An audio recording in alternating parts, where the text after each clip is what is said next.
our first item, which is a public forum.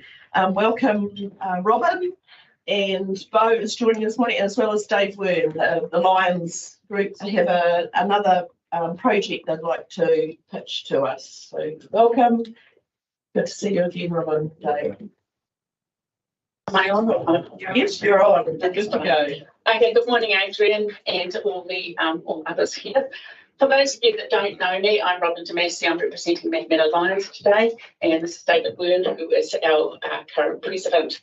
Now, the idea that I'd like to put forward today is concerning a piece of council land, which is a triangular piece in Matamata, Tainui Street in Arawa. If you come up from the south side into town, you come across the railway lines, make the turn, and right in front of you there is what I call the peninsula, an area of land that we would like to do something with. It's very uninspiring at the present time, but we would like to change that if with council's permission. Now, first of all, Bo's just handed out an artist's impression of the area, and we'd like to make it into a more functional and also aesthetically pleasing area.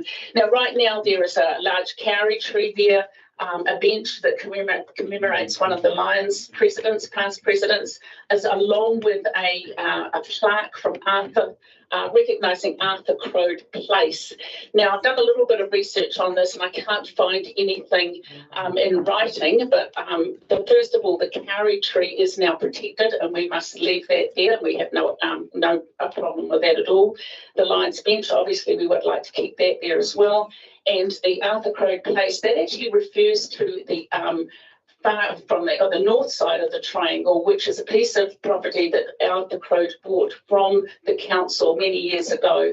And so Arthur Crode Place actually refers to that section that is privately owned. Now, again, we can incorporate that within our plans, or perhaps, Kilberagan is one of the owners of that land. They may like to incorporate that within that area, but we will. I have been in contact with Kilberagan, but we haven't had any response yet. So in front of you, you'll find this artist's impression, and what we visualise doing is, as you come around the corner over the railway lines, having a pergola at the small triangle, the head of the triangle or the bottom of the triangle, whichever way you see it. And to have a splayed pergola, and then at the other end, where we have to determine exactly where the boundary is, but have a pergola spanning the entire section at the back. Now, thank you, David. This is the original, the one end. And we would like to take away, there's a number of different pathways. There's brick, there's some gardens, there's some crazy paving. We'd like to take all that away and work within the boundary of the footpath and to re-establish. Now, with the kauri tree, we will have to report with the current regulations. They're not exactly sure what they are, but we will incorporate that so that no damage or anything is done to that, and we stay away from that tree the distances that we have to. Also, we will obviously pave this area here, and also put in a cycle track. Now, the idea of this is to have adhere to the pride of place regulations of that the council have in place at the moment, and make something that is serviceable to the community, along with, as I say, aesthetically pleasing as well. Also, as I say, all the gardens will be taken out that are there. There's nothing of any great consequence there at the present time.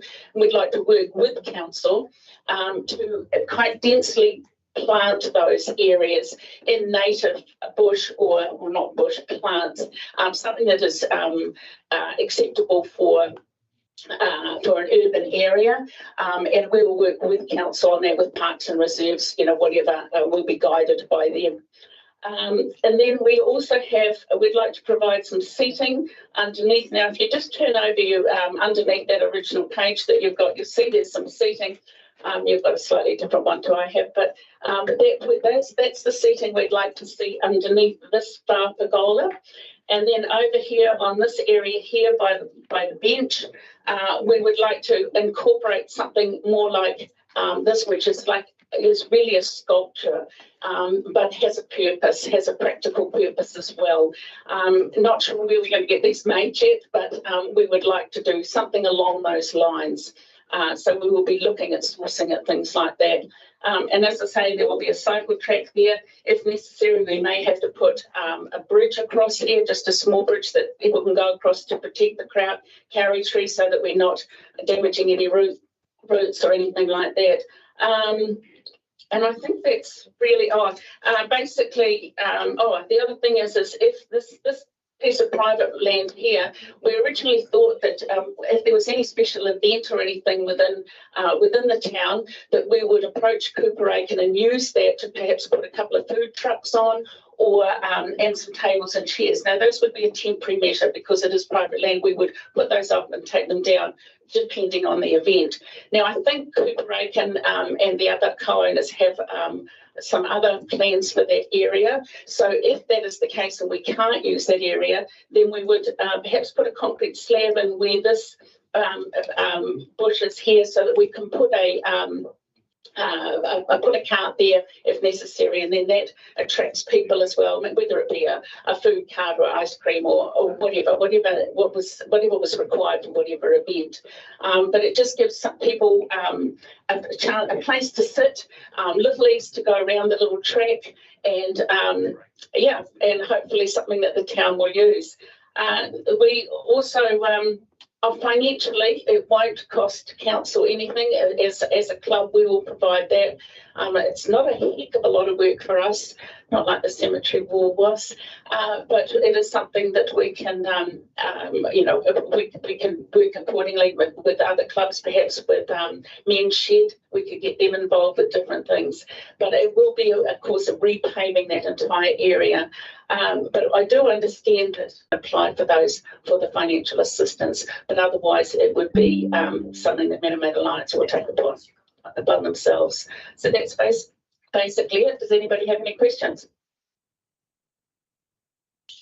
Thank you, Robin. I guess the question I'd have is are you looking at a time frame given with planting, that if this was to go ahead, you'd be looking at the planting season that we usually work with in the cooler months to establish, and I guess that's where the council team will... We would definitely work with council for that, but we want it to be a low maintenance thing, and that's why we're talking about the density of it, and also council to have say over what plants go in, because it's to be a low maintenance area so that it's not any extra work for council.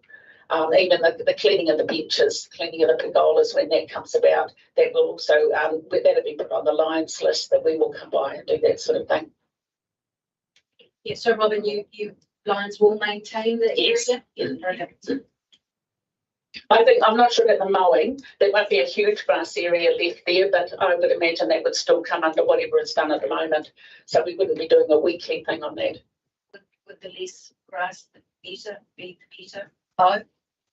I think so. Yeah. As I say, this is just an artist's impression at this point. Depending on what parks and reserves or other council want, we can work it accordingly. It's just to give us a start and something to work from. Questions? Oh, thank you, Robin.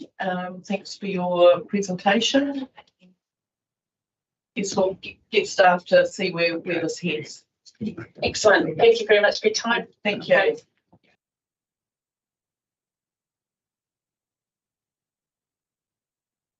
And we'll now move on to item 7.1 with the Freedom Tapping Bylaw 2023 and amendments to the Reserve Management Plans. It's our deliberations and adoption.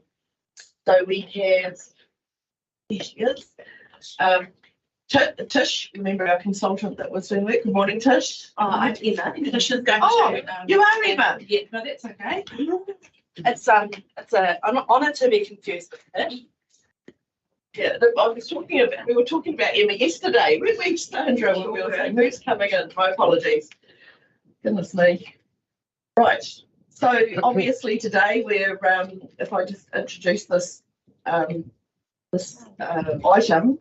is obviously we had our hearing on the 8th November where we read the submissions, considered the submissions, and we asked for some further information so that we can now move on to the next process. And obviously staff have provided summary. So I guess we can hand over to you now for some background. Kia ora tātou. I'm Emma, come from Hamilton. I did bring my own drink bottle. Sorry if you get more water woes, but it's been assured that we're all back to normal now, which is wonderful. So just to, by way of background, our story begins in 2011, just before the Rugby World Cup. The government at the time identified a growing concern from local authorities that Freedom Campaign needed some regulatory mechanisms, specific bylaw making powers that were above and beyond managing nuisance that we have available under the Local Government Act. So the Freedom Camping Act was made in 2011, just in time for our visitors to arrive. That gave the councils the ability to make bylaws to identify areas that were not appropriate for freedom camping, as well as pipelines and breaking those rules. A few councils did make bylaws, especially those that are more touristy in nature. Matamata at that stage did not make a bylaw. Fast forward to 2022, last year, the amendments to the Freedom Camping Act were imminent. They were actually enacted earlier this year in June. The amendments were again driven by the local authorities that were wanting a wee bit, some amendments to how their regulatory regime was initially brought in 2011. The amendments, the key amendments that are listed in your agenda relate to the self-contained certification. So that was updated, requiring, among other things, fixed toilet. That was one of the key criticisms, I guess, from local authorities, that the self-contained certification was there were a lot of loopholes and it was hard to enforce appropriately. So the amendments that were enacted earlier this year did require all vehicles, if they were used for freedom camping, to be self-contained, and they gave people a 2-year grace period to transition. So that will be mid-2025 before we see everyone with the new green standards, which will replace the current blue ones. Other changes that came through with the amendments was a new fine structure. So it gives council more infringement opportunities. Other than just the default $400 fine, it ranges from around that 400 right up to a couple of thousand for more significant breaches where it causes quite significant damage to areas. So a lot more proportionate in terms of the ability to provide infringements. The other key change was that homelessness was explicitly excluded from the definition of freedom camping, and councils are actively encouraged to address homelessness through alternative and more appropriate measures, such as working with New Zealand Police and the Ministry of Social Development as the lead agencies in space. So Matamata-Piako applied and was successful in receiving some funding from MB late last year to develop a bylaw, and which is why I'm sitting in front of you today. So through that funding, an assessment was undertaken in all local authority areas that was identified through a desktop exercise in conjunction with the relevant staff within the council, and some pre-consultation was undertaken with the people who were identified as being important to talk to at the outset, and that included yourselves in a workshop earlier this year. A draft bylaw was proposed and released for public consultation. The previous meeting, you heard, well, there was a hearing without anyone to speak, so you reviewed all the submissions then, and now we're at the point of decision making. That hopefully is the background. Thank you, Emma. No, that's perfect. So now if we just move to the the summaries of this that the council staff have provided. The first one is around the general comments, and Steph will bring it up online. So there are obviously a number of submissions. I would expect that you all will have read these because we've received them. So just to note that, so is there any questions from the general comments that you have flagged in your document? Because it's a recommendation to the general comments is that no amendments to the proposed bylaw are recommended in response to these submission forms. So I think if you have no further comment to that, we can move on to the second one. Sorry, only that, do you think that it might be worth just commenting over here for people that don't get answers back, just because we are live streaming, just to touch on a couple of the main ones that came up repeatedly so that people that have considered them? So just for clarification, submitters do get a written response? I'm talking about people, because there were so many questions that were so similar. Okay. I'm talking about people that didn't submit but possibly had the same questions. If we were to just go through quickly and say, like, what, there was about 3 or 4 things that came up over and over repeatedly. Yep. I just feel like it might be worth stating here what the reply to those is for the people that didn't submit, that won't get it. I guess that's my opinion, but it's going to take a minute. Is that something that people feel like? We've actually got quite a table here to work through. That could be a merit in doing it. Yep. Yeah. Just given that we're live streaming, I mean, it was only about 3 things. I mean, there was the people that wanted public land, was essentially public land that, we don't have any ability to be able to stop them from camping on them. So some of the places that they brought up with that. The general feeling that we were stopping people right on. Oh, it's true. The general feeling that this was about people's ability just to tent and camp. It wasn't about that at all. I think people got confused that we were only, so they we were restricting. Yes, we're not restricting. We're only saying places you can't camp, but otherwise everywhere else can be camped. Apart from, we want people to use those particular sites that we have allocated first. But if we don't, then this was about safety of security of motorhomes. And there's a few people that brought up like tenting and things, but we sort of said that in the areas, I don't think that we are set up to be able to have 24-hour toilets to be able to cater to people that don't have, non-self-contained vehicles. So unless somebody can think of any others, I think those are probably the 3 main points that came up over and over again. And that's, to me, that's part of the reason why we didn't go and make changes to what we had proposed, because we were kind of pretty covered. There's also the homelessness, of course, and that's not covered in this definition of freedom camping. I mean, I'm okay with discussing whatever we need to discuss to make everyone happy around the board, but I would make the point that if anyone is watching us live streaming, which would be exciting, we could point them to the agenda, which is public and which has all the explanations in there. That would be my only comment on that. But no one reads them. Well, that's the thing. But they have the opportunity to, just for the sake of time, we could go through this. So it is there. We spent the time. But that's okay. So I think we basically summarised those points. Yes, Emma? Sorry, just to add, as part of the implementation of this bylaw, an education campaign is planned, and so we will be reaching to as many people as want to read about this, and if councillors had specific matters that they wanted staff to include, I'm sure that staff would be more than happy to receive that feedback. So if we can move on to the enabling of the enactment. Thanks, Emma. This was the comments related to clause 1.2 of the bylaw. So this clause within the proposed bylaw explicitly states the legislative instrument council will use to make the bylaw, and there was one submitter had noted clause 1.2 of the bylaw should refer to sections 11 and 11A of the Freedom Camping Act. And so an amendment staff response is an amendment is proposed to the proposed bylaw is recommended in response to this submission point. So you can see the recommendation. That is to reflect the intention to include the ability to add areas which provide for freedom camping vehicles which are not self-contained. Council can make a bylaw to this effect under a section 11A of the Act. So while it doesn't, we can put it in there now, we may not have any spaces specific at this point in time, but it does enable the future enablement of that, but at this point in time it's about self-contained.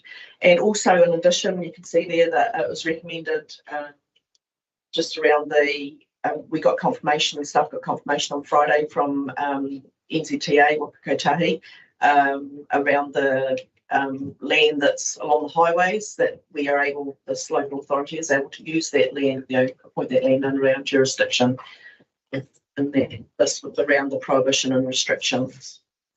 So, and that's where the two areas, Murray Oaks and Morrinsville, and the Bruce Clothier Wahara Rest Area reserve were identified as prohibited areas, and that's because they're adjacent to the state highway and portions are within the road reserve. That's where this letter of confirmation from Waka supports that. So these amendments have been made in the bylaw for our approval. Okay, now the next one was about self-containment, next section. Has anyone got any further comments around that? There was quite a few submissions in that space. If I just move to the recommendation, because obviously with self-containment at this point in time, we aren't able to consider portable toilets, portable potties as we call them at this point in time, but we are obviously putting provision in that's going to be able to be enacted in the future.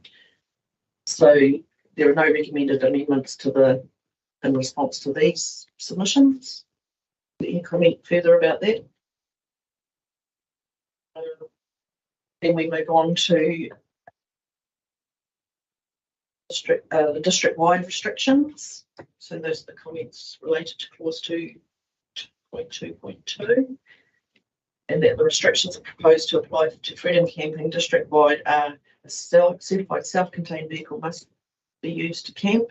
A vehicle must not stay in any one area for more than 4 consecutive nights in any 1 month period, and they must not freedom camp within 500 metres of an area which it has already been freedom camping for 4 consecutive nights in any 1 month period. And I guess that gives us the tool that, and we're probably very fortunate here, but if you talk to councils like Tasman, Queenstown and the like, where they had hundreds of people freedom camping, there was no restriction on how long they could stay, and it was quite a significant problem. I think we had 9 or 10 complaints in the previous 2 years, and I think we've had 4 already this year. So this, especially with us making the our restricted and prohibited restricted areas, is to not have that mass number of people in spaces that might impact on neighbouring properties and the like. So, and obviously staff followed the criteria around the appropriateness of locations. So if there's no comments in that space, we can move on down to the recommendation, which is that there's no amendments proposed. I think we've consulted thoroughly. We've consulted iwi and made sure that we've removed prohibited sensitive areas like the Rubber Reserve. So everyone's comfortable with that. It's been thoroughly done. And the key here is the 4 nights restriction, which people are staying, they can move on. They can move from Matamata to Te Arawa if they want to. If they want to stay in the area and visit the sites. So I think fairly staff done a great job there. And I think that's, if you want to, that's the end. Oh, then there's obviously the comments to the related schedules. And that was just to relate to the prohibited sites generally. So there that we would include, and that was there around the adjacent sites, so adjacent to a cemetery and those sorts of things, that we would include those in the prohibited areas. That's practical amendment. Sure you all agree considering that. Kevin's got his hand up. Oh, sorry, Kevin. Thank you, Sarah Jane. Kevin, please say something. I was just looking at recommendation number 7. Council authorises staff to undertake minor editorial changes to the bylaw in attachment A if required to correct errors or omissions. What sort of things are we talking about? It's if there's something that's picked up and if there's spelling mistakes and typo errors at this point. Okay. But if there's anything that we wish to add, that's where that comes in. We're just working through the recommended changes. Thanks. Not adding places or taking places out or anything, just grammatical. It's from that this decision we'll make today, and if there's anything that we feel strong about. So obviously with this last one, obviously there was just around the the Wakakotahi NZTA land, that we will include it in our local authority land for the purpose of this act. And then you've got the photographs, the maps of where these areas are. So perhaps if we hand back to Emma and go through the track changes, does that work for you with the document, with the policy? Yes, absolutely. Bylaw, yeah. There's we are shooting down. Scrolling. I guess I actually So must have must one, haven't I? So it was just the other the other Wakakotahi area. Yeah. So it's the Murray Oaks Cypress Clothier. So we're on page 39 of the agenda, attachment A. So the first page is just updating that we're moving into the next phase of adoption. That would be removed for the final one. We just have the title of the bylaw. The next changes in clause 1.2 is Commission mentioned earlier, just the addition of the other sections of the Act which the bylaw is being made under. That was a catch made by the NZMCA policy advisor, so that was very helpful. That relates to 8.4, I guess. Yes.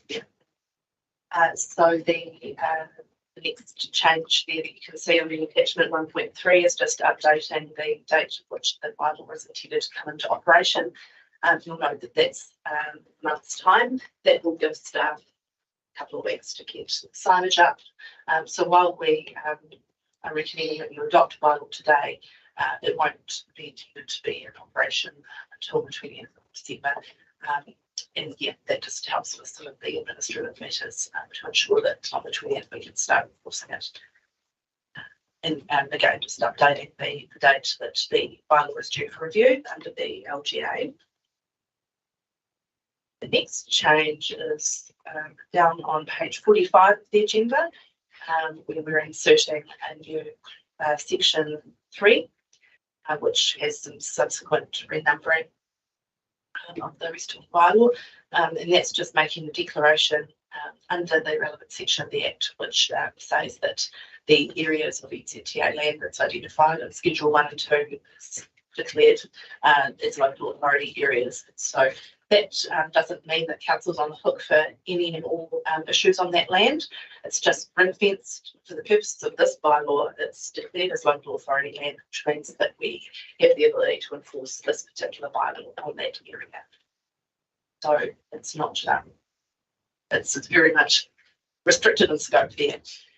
The intention of doing that, other than listing the areas within the bylaw, just means that in future, if council is wanting to contact Wakakotahi for any other areas of land that they might want to include, it's just a matter of amending the schedules as opposed to totaling with the bylaw. So just trying to future-proof that because 5 years will come up pretty quickly. So that's probably only going to occur if you have issues with it. Absolutely. Absolutely. So just some subsequent changes to the numbering. Picking up on what the councillor on the phone mentioned, one of the type of the changes, the editorial changes that staff would intend to make is at the bottom of page 45, where we pop the resolution number in there. And also just noting that we're recommending that you pass that resolution today to the 2nd of November. Moving into Schedule 1, this is the prohibited areas freedom campaign. As we noted in the submissions, we're recommending that we also include the adjoining roadsides of cemeteries. It's just noting that sometimes people do park along the roadside on cemeteries rather than in a car park. The same issue apply that were identified in the assessment of just making sure that that space is quiet and respected culturally. Moving down to page 47 of the agenda, we've just got 2 changes to Bruce Clothier and Murray Oaks Scenic Reserve. That's just noting the NCTA land. In the Act, it mentions NCTA around the Matamata-Piako, so just being consistent with that. And those primary road parcels directly from Matamata-Piako's information. So just being really explicit with the area that we mean. And we've also noted in Murray Oaks, the adjacent roadside, just to ensure that it's abundantly clear that we're talking about that parcel of land adjacent to the road. I think that is all. Thank you very much. Okay, that now take us to the recommendation, unless there's any other comments, questions, staff, whatever. Okay, so if we refer back to our recommendation.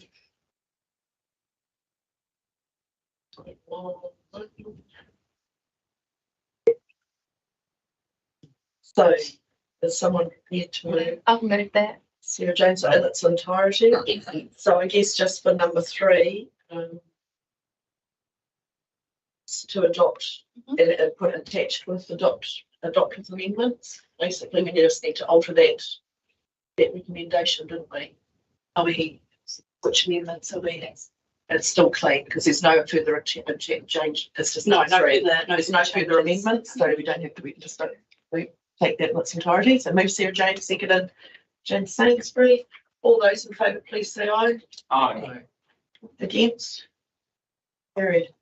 I think it's a big piece of work. Congratulations.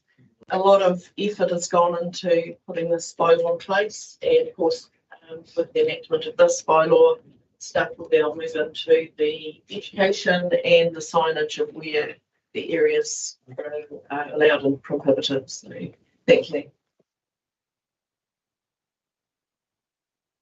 Right, we've got item 7.2, the Tiara Spa project. We've got Graham online. Good morning, Graham.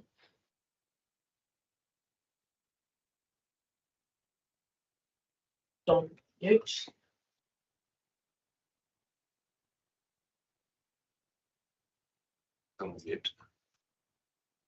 Are you on mute, Graham?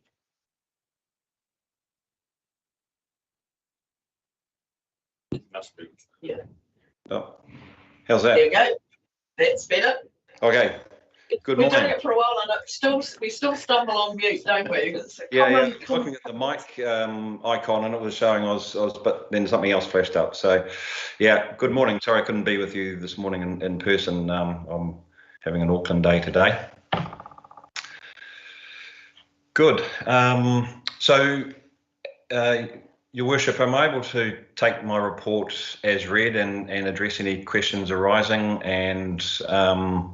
and then provide a further update just on potential investor interaction since preparing that report.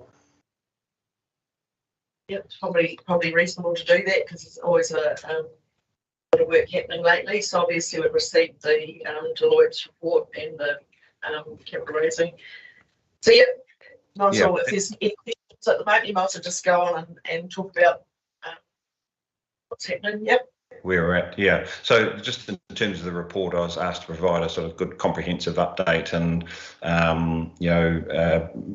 summary of sort of key milestones and things to date. So hence a fairly chunky report. So update on potential investor interaction. So I had a meeting yesterday with the New Zealand-based party, referred to as Party A. And waiting to have a phone call with Party B, and we haven't got that arranged yet, but hopefully quite soon. So feedback from Party A, New Zealand-based Party A, is that they really like the project. They love the location, very familiar with it. They're comfortable with council processes and 33-year leases and all those things, but they are at least 6 months away from having capacity within their team to be able to do a deep dive into this project. So they've got a couple of other assets on the go and an existing property that they're working on, and their feeling is that this needs a deep dive to get it moving. They like the location, love the project, but they just don't have the capacity to push that at this point in time. So they're at least 6 months away from having that capacity in the team to do that. And I'm still waiting on feedback from Party B. So Right. Yeah, no, that's fine. I did read it, but I'm just, are they in the business? yes, They are in the business, yeah. absolutely. Yep, they have one very successful property in New Zealand now. They've owned that for several years, and it's going really well. But they've got some sort of more investment they're doing to that, and they have another couple of projects, I believe. They're looking at something in Australia and maybe something else in New Zealand. So. Yeah, no, very, very much. This is the sector that they operate in. Yep. And Party B, when do you expect to hear from them? Well, I'm hoping we can still have a phone call with them this week. So I'm just trying to schedule that with them and chase them up earlier in the week. So I know she's travelling a bit, so that's not making it, particularly straightforward. But that's got to be imminent. So. I'm quite confident between now and going into next week we'll be having that discussion. Sarah Jane. Can I just clarify? So it says here Party A have a preference to have MPDC in as investor/shareholder. Yeah. What does that mean? Well, effectively MPDC would be part of that ownership structure. And as a shareholder and an investor. So, investing with cash and part of that ownership structure. And there's perhaps a working assumption that iwi would be part of part of that ownership structure. So potentially 3 parties in that shareholding. So are they expecting like a 50-50 partnership? Or? They haven't laid down any expectations. Yeah. And then, sorry, just one more question. I just wanted to clarify. So neither of the parties.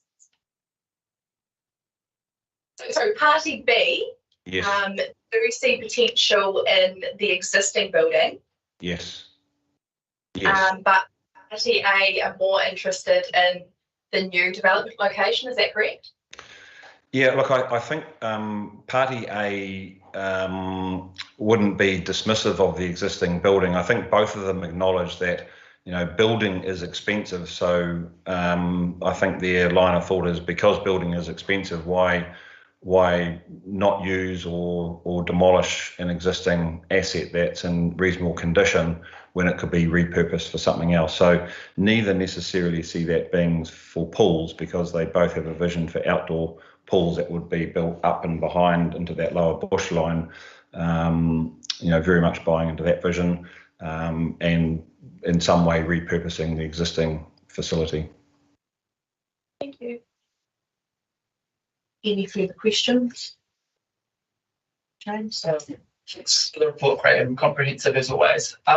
So the recommendation is that the project manager continues to engage with the 2 interested investor parties. Would that be under the current budget allocation? Absolutely. Yeah. Which I haven't got the exact numbers, but we're well within that budget envelope. Yeah, because there's there hasn't been a whole lot going on. So yeah, exactly. And we'll see what comes from the next conversation and whether there's something there to pursue, and then we've got something to evaluate from that point. We're having a governance group meeting later on this afternoon to just kick this around a little bit more.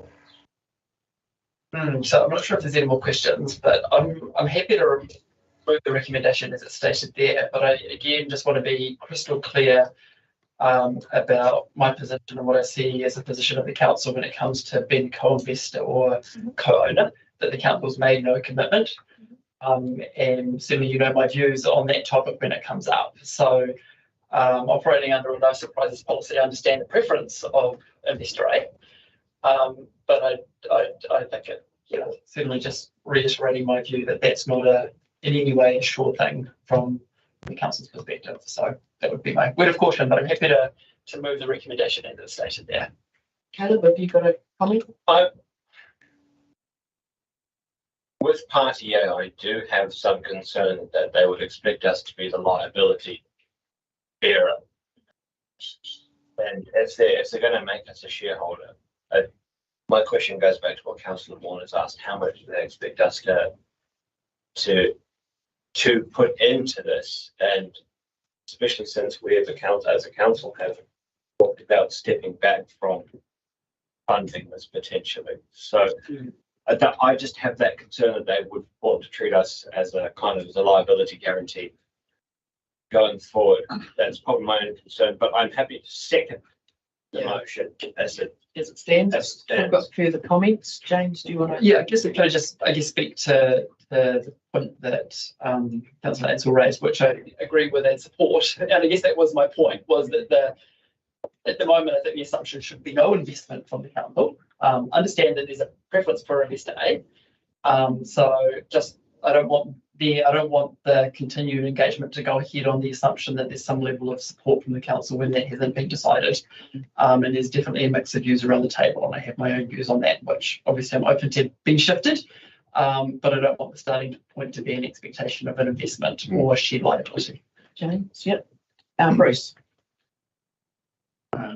Look, I just look at option one, continue to engage with potential investors. That's very open-ended, right? It's not expressing anything anywhere, and as long as we've got that, it's still contained within the initial or that budget of 40,000. I don't think we should be cutting things off, and we should proceed to see just what you can come up with. On that though, I am conscious that we are preparing our LTP. Yes. So, should there be an end date on it? I guess that's a conversation to have with staff, because I guess there's a timing issue, and we can do an LTP amendment if required. And I guess I think we will see in the next month, because Party B will be the other factor that we need to understand where they're coming from, perhaps. Agree, Graham? And yes. Then we be informed on where this heads, and a timing issue. Correct. While it's do it all in one long-term plan, I think it's been acknowledged that it might not quite align with the time frame of this point in time. Yeah, So, I think sorry, just elsewhere in my report, I say that the aim at this point is to work through as quickly as possible to determine whether either of these investors has a proposition that approximates with council's desires or wants or needs. So that's really the aim. The aim is not to spend the budget. That's not the target. It's just to get this process, to a point that we've got there's a stage gate. So that's the aim, just moving this along as quickly as possible. And then, although there could be an interim update, I can provide that sort of that report for council for the final meeting this year. I think the 13th of December. Yeah, that might be helpful. Thanks. So I'm just confirming, I agree with Bruce, let's just keep looking. However, I do agree with James. I think it needs to be made to the governance group, Graham, that at this stage we are not committing to anything. Sure. We're looking at possibilities, and I wouldn't want the governance group to go, this is a great opportunity, council, you can put up this and you can put up that. That's not where we're looking at the moment. And I have been a great supporter of this all the way along. However, I see this as I'm wondering whether we do need to be financially involved in the future, but there is certainly, I'm still looking at the wonderful opportunity that it does allow. But anyway, that's just, thank you, Sue. Well understood by all that have made that comment, and there's been no undertakings provided to any of these parties around council's participation financially. So well understood, and that I guess is ultimately part of the whole evaluation that would need to be done with whatever proposition comes. Clearly with Party A, they're some months away from being in a position to do anything, and a lot can change in 6 or 8 months. So we'll see what Party B come up with and whether that's attractive. Okay, James. Yeah, I guess just mostly summarising both the points of caution again, which is nothing's closed off as far as I'm concerned. However, I do think there needs to be a reset on the narrative in terms of what the expectations are from council investment. So I think that needs to be clear, not that anything's closed off, but let's be clear about what it actually looks like. And then the other thing is, of course, that there's a long-term plan process going ahead, separate and apart from this, which will be the decisions we've made on the information at hand. And if this isn't in hand at that stage, we'll be making a decision accordingly. There are opportunities, of course, to adjust that downstream. But again, it sounds like the two potential investors have a good understanding of council process. And so that won't be a foreign idea to them. But again, just flagging that we're aware of that and working under no surprises. Being a trusted partner was my vision. But again, happy to move the recommendation, James, and a seconder. Thank you, Caleb. All those in favour, please say aye. Aye. Against? Carried. Thanks, Graham. Good discussion. Thanks, everyone. See you soon. Good day. Yep. Thanks. Alrighty, we'll now move on to item 7.3, which is the Matamata Indoor Stadium Matamata-Piako progress report, and Lyra's.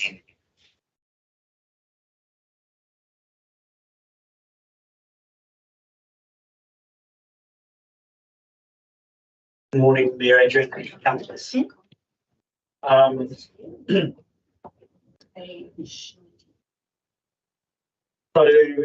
I'm actually seeking a decision from council to allow me to apply for some funds from two grant organisations.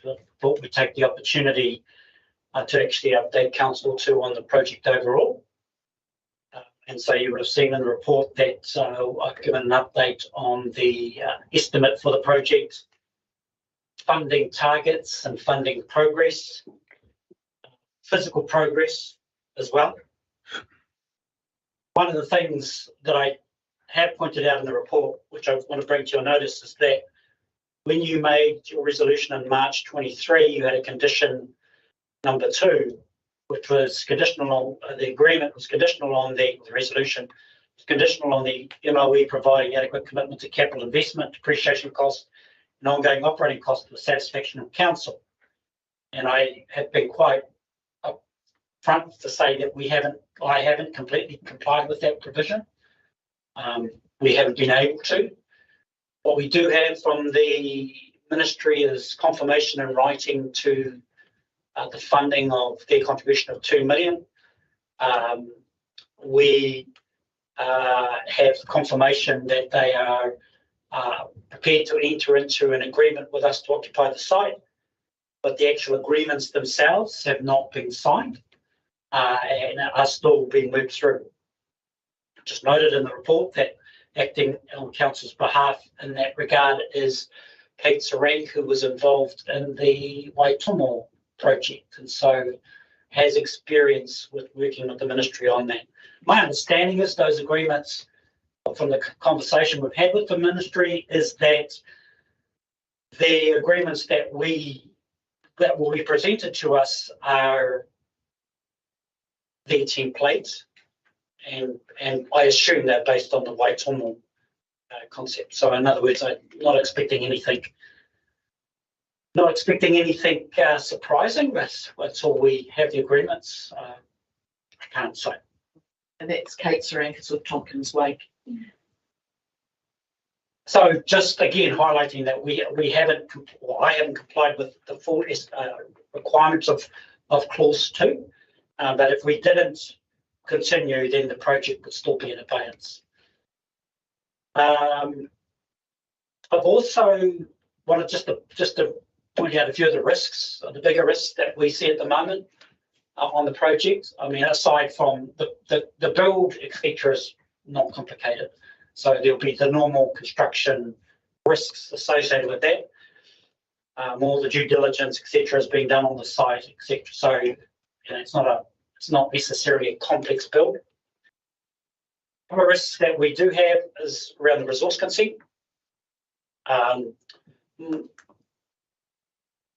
reasonably confident that we'll be able to meet any conditions that are put on us in terms of the resource consent.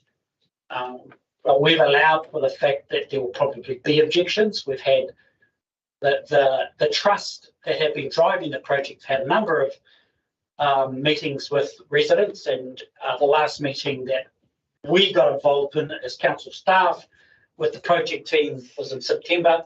And from that meeting, we concluded that there are a number of affected parties who are likely to have got very strong views on aspects of the project and are probably going to submit an objection.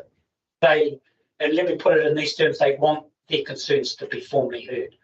So that might not transpire, but in terms of our project planning, we're assuming there will be objections and that there will need to be a hearing, that there will be an independent hearing commissioner. What we haven't allowed for in our timetable is any appeals to any resource consent decision. The other thing is, at the moment, we've got a fairly substantial grant in with the New Zealand Lottery Board.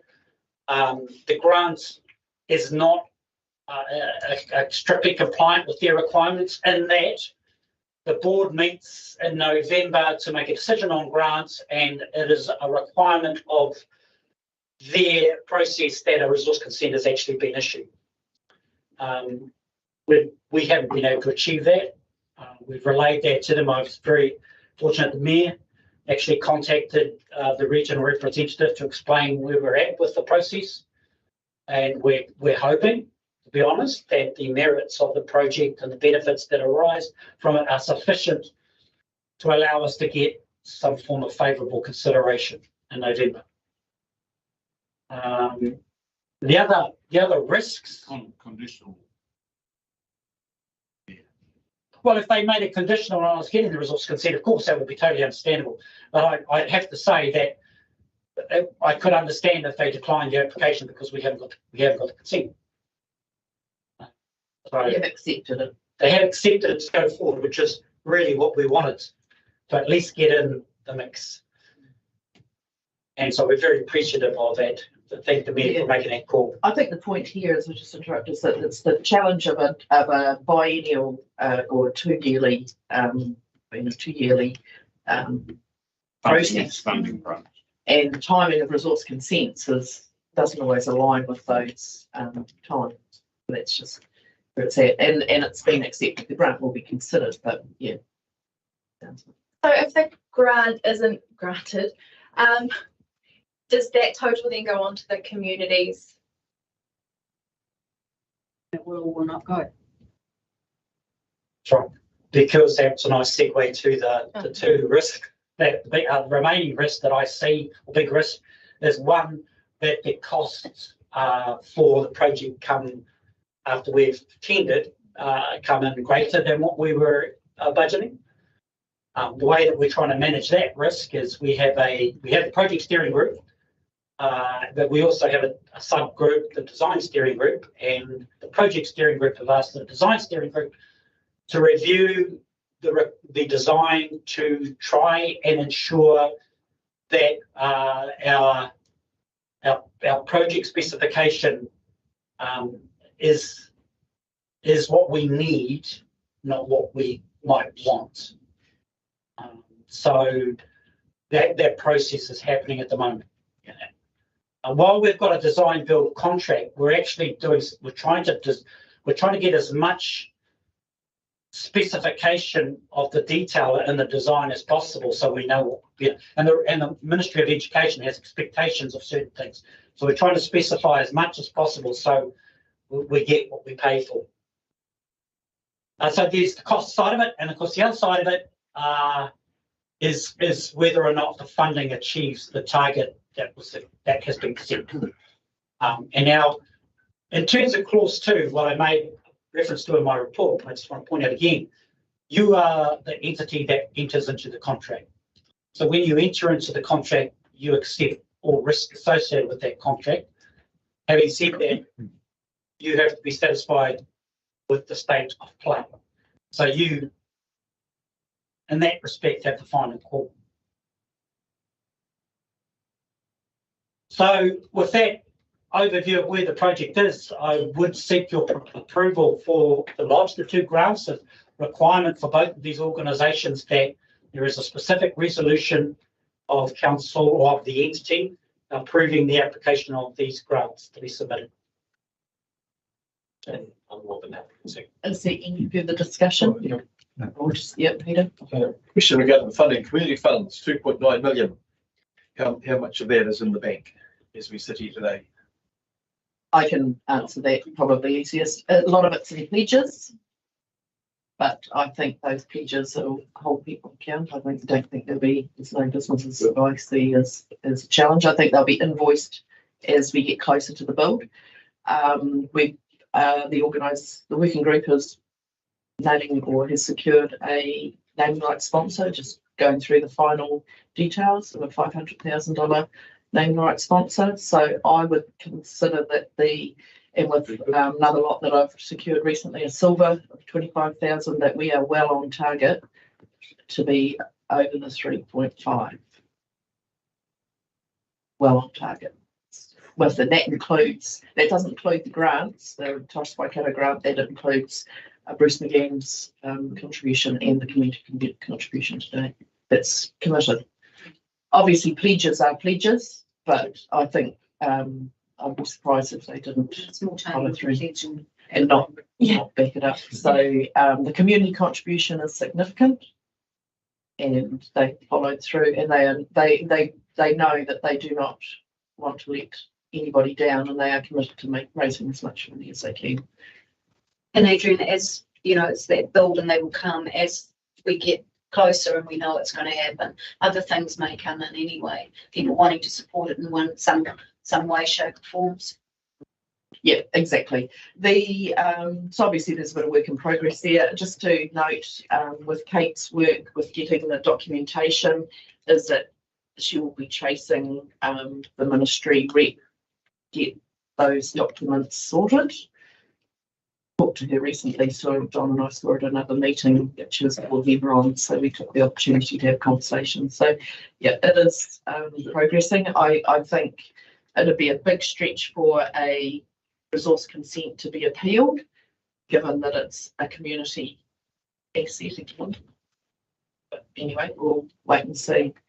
Any further questions? Just the 1.9, so that's the 300, 600, and $1 million from. And we won't get. I wouldn't be expecting $1 million from lotteries, but if we could get 500, you always reach. But you've got 1.9 here. Yeah.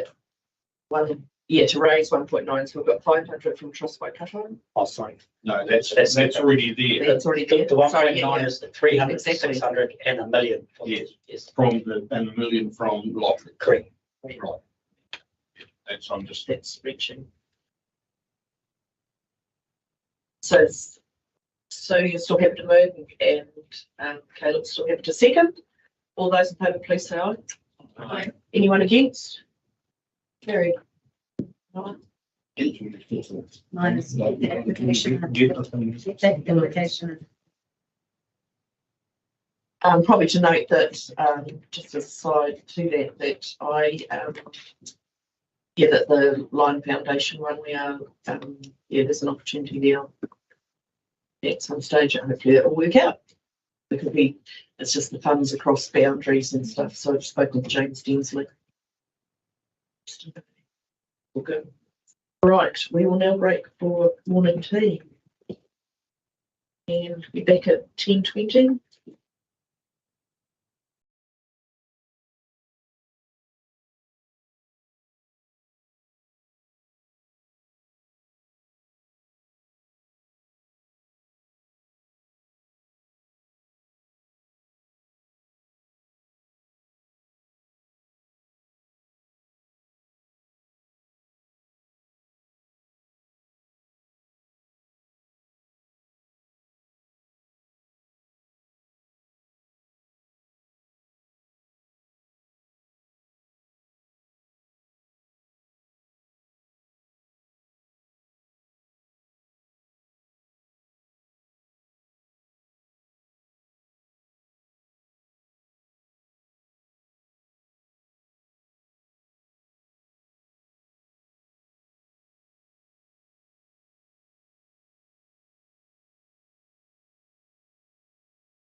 Okay, so I'll just start resume now. Kevin, you've got your hand up still, you need to place it down. Okay, Hang on, just one far away. Hang on. okay, all good. Okay, now we're moving on to item 4.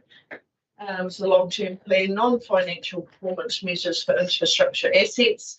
And there was an updated version came through last night. Is that right, wasn't it? Yeah. Thanks, Suzanne.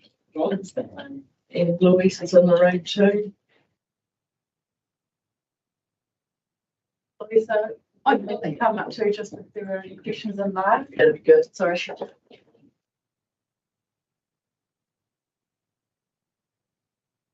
So this is the updated version on the screen. It says last night. Yeah, highlight the changes, I guess, because we have read it. If we could just Yeah, the changes there and councillors. Yeah, there was circulated an updated table last night. I think a lot of the stuff was kind of just wording things a little bit differently. And there is, for clarity purposes, so there's no major change. But one of the things we did want to talk to you about in Mark, we'll talk about just the EPH measure. That was one of the changes we have taken out. The measure that was in there, Mark, if you'd like to run through that. Yes, so there's a there is a performance measure around affordability of elderly persons housing, and that is connected to the market median for the district. Now there are some issues with how to actually measure that, because effectively council sets the market for elderly persons housing within the district. There is Ministry for Business Innovation and whatever the rest of it is, that's available online around rental stats for the district. But it tends to be for houses and double units and that type of thing. There's not really single units. So it's a little bit hard to really compare whether or not we are below the market in that sense. So a potential alternative could be we survey the residents' satisfaction annually. There is a question in there about the rent. So we could potentially use that question to set a measure based on satisfaction with the rental. So you ever get I am very satisfied, or you usually get a. Well, we got caught. Well, was it that 2-3 years ago, wasn't it? When we hadn't put the rents up for quite a while, and subsequently the rent rise. Yeah. I know we tied it to them being able to get relief through winds, I think it was. That's right. But and I think what that taught us, what it taught me, maybe it just taught me, but that we need to be conscious of potentially little and often, rather than catching up. And I know that doesn't answer what you're talking about in terms of what is the figure, but I think we just have to acknowledge that we just need to keep an eye on this, because we took a bit of flack over what happened at that time. Although, like I say, we did try to make sure there was some if you like, some wins back up for them. I know one of the local clergy took great exception to it and was happy to let me know, which is fine. But I think that was the lesson that we learned from there. So I think we need to just be looking to be little and often. And I mean, it is little and often. I mean, if you took a survey, they'd probably say we don't want to pay any rent, which is probably cool. But they need to be getting, they certainly need to be getting value for money. And I am very conscious that it is probably it's the most vulnerable we're trying to look after. So how often do we put up the rent? Annually. Yeah. That's annually the answer. And that's the only way you can do it. You can't do it anymore. Bruce. So annually, when it would normally be time for July. Just the latest. I just asked them to repeat the latest on a little bit. But yeah, we take the point from Councillor Thomas that small increases frequently rather than big increases every couple of years. Yeah, so these people are beneficiaries. And benefits are set annually or readjusted at the 1st of April, I think. And it's to the, actually, it's either CPI, there's one of the thing. So, you know, if I was to look at it, I'd be saying that if the CPI went up by 6.7%, their rental should go up by 6.7%. That's how I would. As long as it didn't get out of kilter with some other type of thing. That's I don't know. And then it's they would commence paying a new rental, having been in receipt of a thing at that point. The only thing is, Bruce, if the CPI went up 6.7, you put their rent up 6.7, they're going backwards because they're putting their CPI up so they can. No, they're not going backwards. No, they're not going backwards. They're staying the same. They're staying the same. But that's So the battle for the elderly person who's really still struggling. They do get an accommodation supplement, do they? Yeah. But that's okay. Yeah. I think we can understand the dynamics here around managing the rate rises and the rental rise and the affordability. So I guess the highlight here is that there is no market media data available to measure performance is the key thing here. And I think there are a couple of options. We could not have performance measure at this stage and maybe look into it a bit further around that affordability part of EPHs and maybe look at some more details for the next long-term plan. We could put in what we've suggested, that additional question around what the occupants thought about whether it was affordable for them, or there was another bit. It's just where we're struggling is trying to get data from similar areas. Another option could potentially be looking at a percentage tied to the income, but then that administratively can become difficult as well. So we could do some more work in that area. I suppose the question as well is whether we have to. So and sorry, James. So I guess I was just of those three options, I think the one of dropping it this time round makes the most sense to me. Partly because it looks difficult to get any meaningful information out of it that's going to inform our decision. Secondly, I've got a lot of confidence around the way that people are eligible to come into the housing already. So I think that we should already feel some level of reassurance through that criteria that we're doing what we can do, and obviously pick up the dynamics around the pricing. But that's separate to this. But I think that it's okay to drop it out of here, just partly because we have trouble finding something that's going to be helpful, and also because I think in the affordable part of it, my understanding of the criteria to be eligible is already pretty rigorous. So I think that we should get some reassurance from that we're delivering well to what this is about. Thanks, James. Kevin, got your hand up.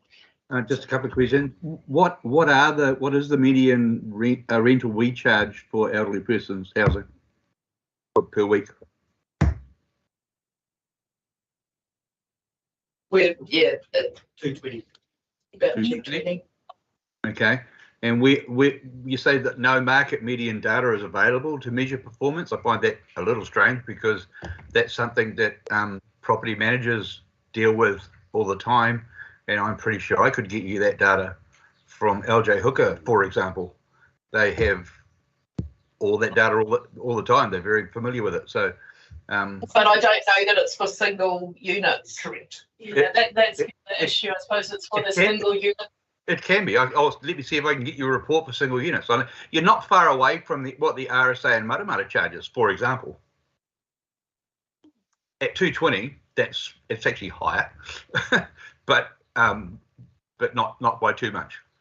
Yeah. If you're okay, we can have a look at that data and just see. I think for us, it's we'd love to report on this, but it's just making sure that we can satisfy audit and there's a good process and demonstration of using the right data for it. So rather than get down let me talk to our property managers at LJ's and see if they can get data drilled down to single bedroom units. And if I can, then I'm happy to pass that info through to you or put you in touch with the people. We've got to decide how much lower we are than the market rate, and that's.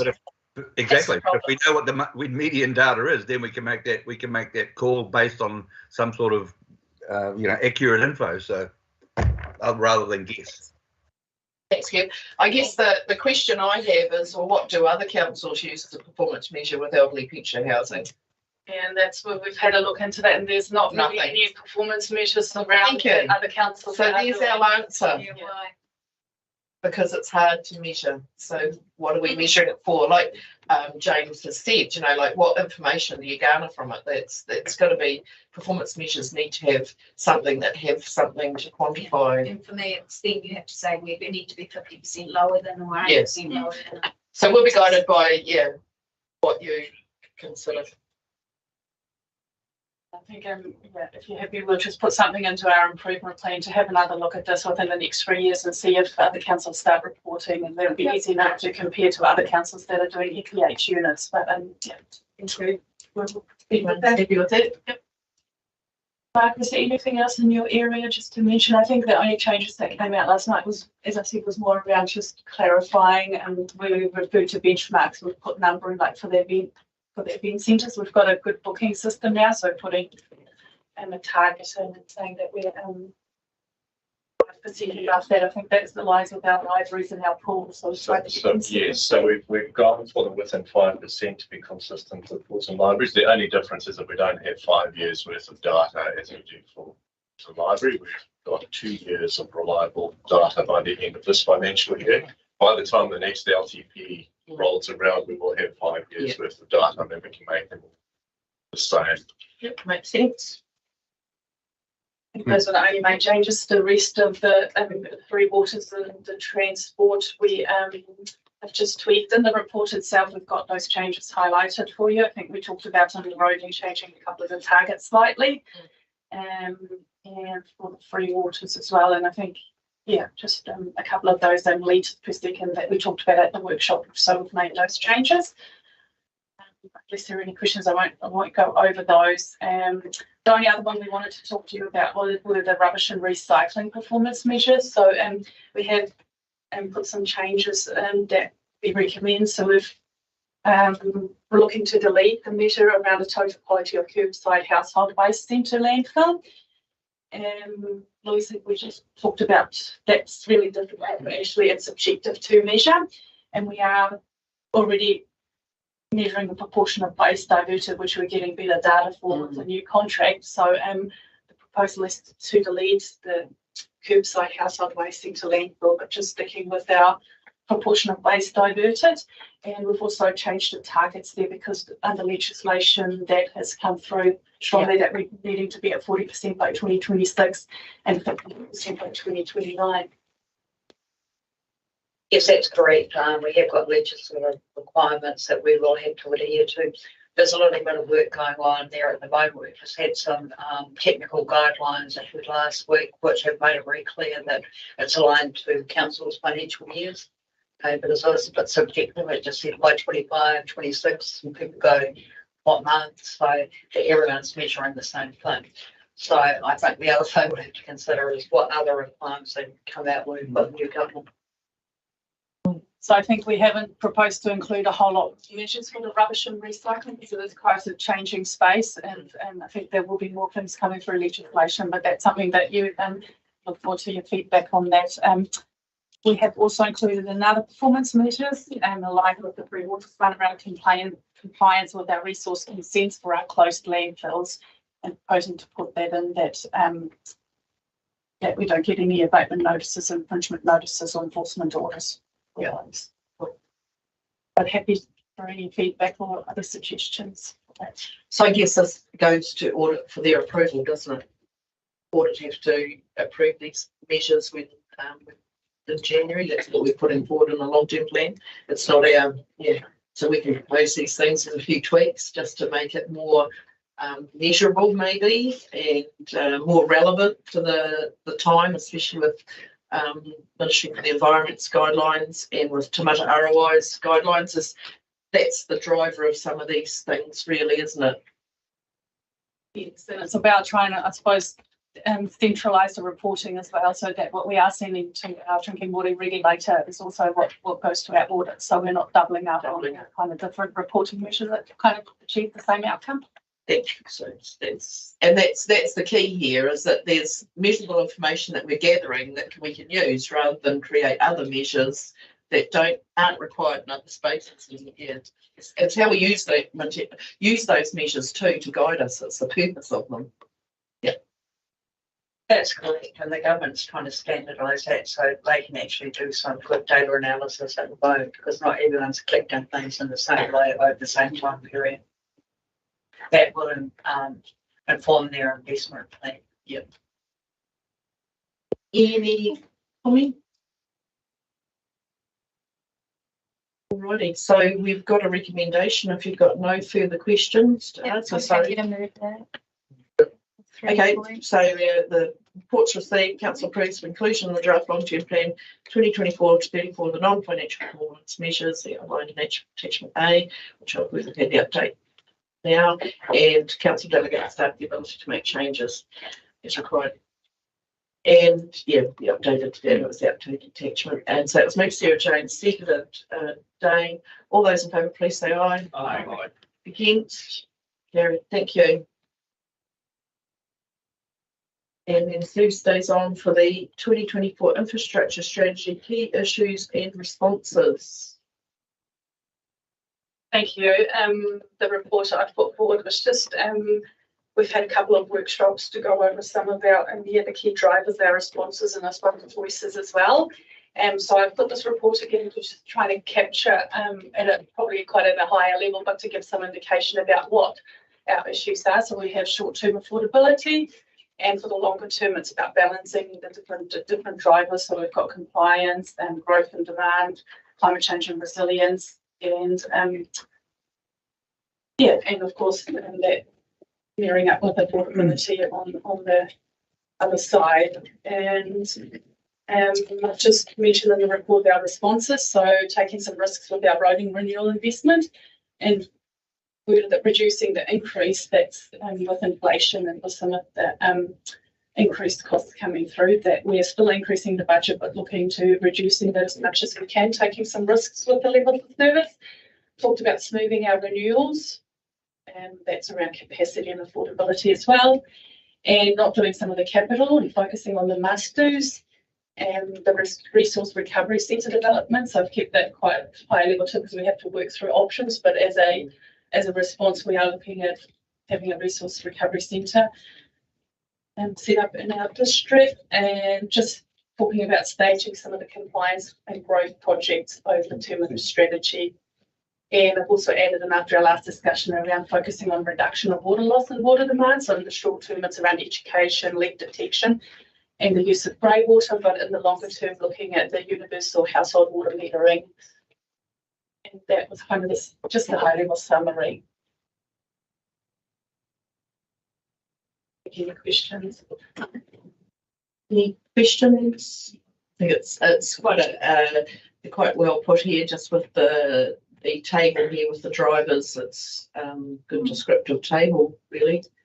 Sums things up as it sits, and then obviously the scales and what we face. So no one's got any further questions or clarification? Okay, so someone I'd like to move the recommendation that council approve the key issues and responses with the proposed 2024 infrastructure strategy as identified in this report. Yeah, I'm happy to move that. Thank you, Caleb. And second, and Russell. All those in favour, please say aye. Aye. Against? Carried. Thanks, Suze. And I believe you are also here for the next item, the long-term plan groups of activities. I've just been told that. No? Oh, it was just the merger of the tracks one. Oh, okay. I think it was just, I think there was just one change. I think there was potentially a bit of a mess about the communications, but we had wanted to put the parks and tracks under the parks and open spaces strategy activity, right? And plan. That was also just so that's why the parks and reserves were crossed out. That resolution. And because we've already got playgrounds and some of those activities under parks and open spaces, does it make sense to have the parks, the treks and trails into that activity as well? Right, so it's rather than it being sitting in there, you've incorporated it in a, well, that's good. That was a question that I was asking, so that's good. You've answered that. So that's all there was changes to that. Has anybody got any other feedback for that? It is a minor change, it's still incorporated in there. James? Yeah, no, I'm happy to move the recommendation. Nice reorganisation or more in alignment, so it's good sense to me. Yep. So to have a seconder, please. Thanks, Dave. All those in favour, please say aye. Aye.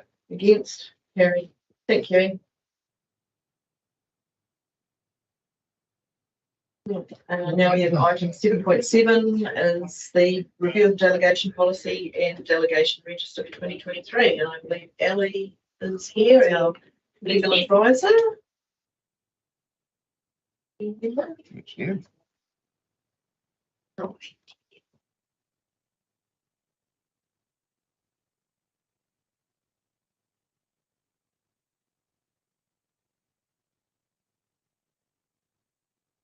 Ellie? Hi, no problem. So we went to audit and risk with this document a couple of weeks ago now. They gave their feedback at the time, which I've noted in the report. So I guess the easiest way is to take the report as read and let me know if you have any questions. So I do have one, and this is the inclusion of Sarah Jane as a hearings commissioner. Thank you. Worked my butt. You do know that yesterday, yeah. It's That really was just important. the key ones. Yeah. Kevin? Yep. Yeah, no, I noticed that. Yeah. I thought, oh, that's that. Yeah, needs those to two be- message me. Yeah. Oh, wait. The testing that we're reading it, including Yeah. Sarah Jane. That's good. We've read it. Well, that's sweat and tears. And it's quite a bit of work just for the rest of you, just to do the hearing. Part of it, you want to have your name there. Yeah, and it's quite capturing too, the work that's involved with the Second hearings. Making good decisions. Paul. All up. About 3. Has anybody got any other feedback for the report? It updates so.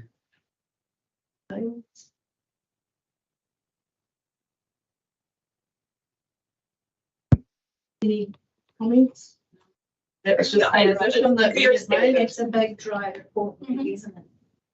And it covers off a lot of things, and obviously with the Risk and Assurance Committee and the charter and that, it's tidied up the document a little bit too, and refined it so that that when we review the charter, it doesn't sit so here.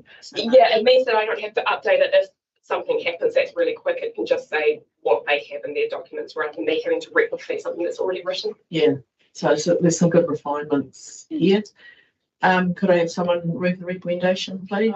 Thanks, Sarah Jane after that. Oh, okay, Sarah Jane, all right. So move seconded Sarah Jane. All those in favour, please say aye. Aye. Against? Carried, thank you. And then Ellie stays for the item 8.1, the legislative compliance framework. Yes. 22-23. So this one just sets out all of our requirements. To be fair, I would say probably not all of them, but the biggest requirements that council has to obligations under different acts and requirements, and set out where we are, and all the managers go through and set where they are at, and if we're compliant, non-compliant, partially compliant, and how we're trending. Again, the main things that were under review were Resource Management Acts, Hazardous Substances, Health Act, Walking Act, and then there are ones that we have every year that are non-compliant, such as Body Leases Act, Public Body Leases Act, because we don't put every lease out for tender. It's cumbersome, expensive, and not worth staff time.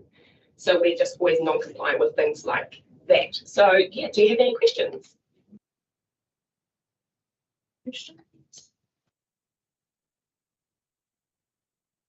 Right, so someone like to move that the information be received? Yeah. Thanks, Sarah Jane. Seconder? Thanks, Russell. All those in favour, please say aye. Aye. Against? Carried. Yes. Wonderful. Thank you. Yes. Okay, our next item is the Chief Executive's report. Chief Executive's report. Sorry. So it's 8.2. Any feedback for the report? There is, Don, would you like to speak to it? I'm Take this read. take this read. There was also, I'm not sure if we did a late posting to the hub on the performance measures for the first quarter as well. Scared us to see Oh, sorry. Sorry, the performance measures for the first quarter as well. Yeah, that's there. It's quite a bit happening, clearly. There's a few projects that are thought a little bit. Yeah, orange doesn't necessarily mean to say there's a problem. It's just there are issues to be addressed. Timing. Yeah. So there is a plan for the Tiara cemetery expansion that's on hold budget wait quote the nearest stone entrance bay and lockable gates. But that's to activate the. Yeah, which I see it's been plowed up. Oh, has it? They must be regrass and mine just getting a bit late to regrass. Mine just been so wet though that probably being able to. Is there any feedback for the report? Is that John? Yeah. Tom Grant Drive. Yeah. Swing. Yeah, it's been Like me. Tom Grant Committee voiced concerns through the consultations. Was that I think a while back or? Yeah, that was like last month. Okay, okay, yeah. Because this report, things have moved on. Yeah, So. yeah. It has moved on then, yes.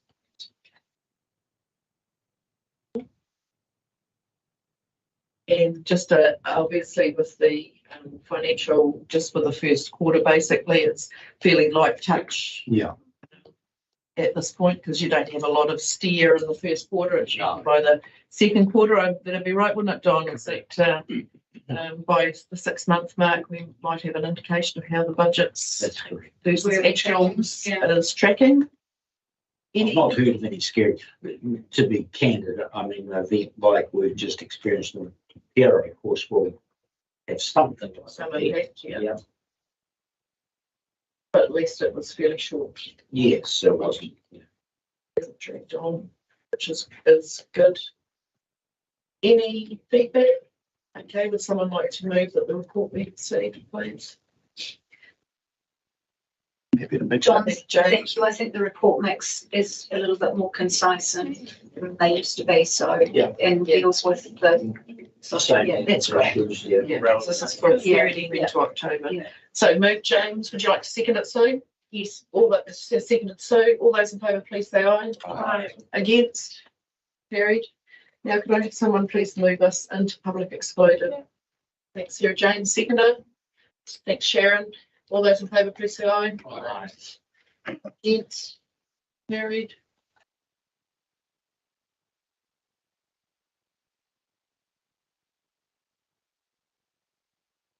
Excluded.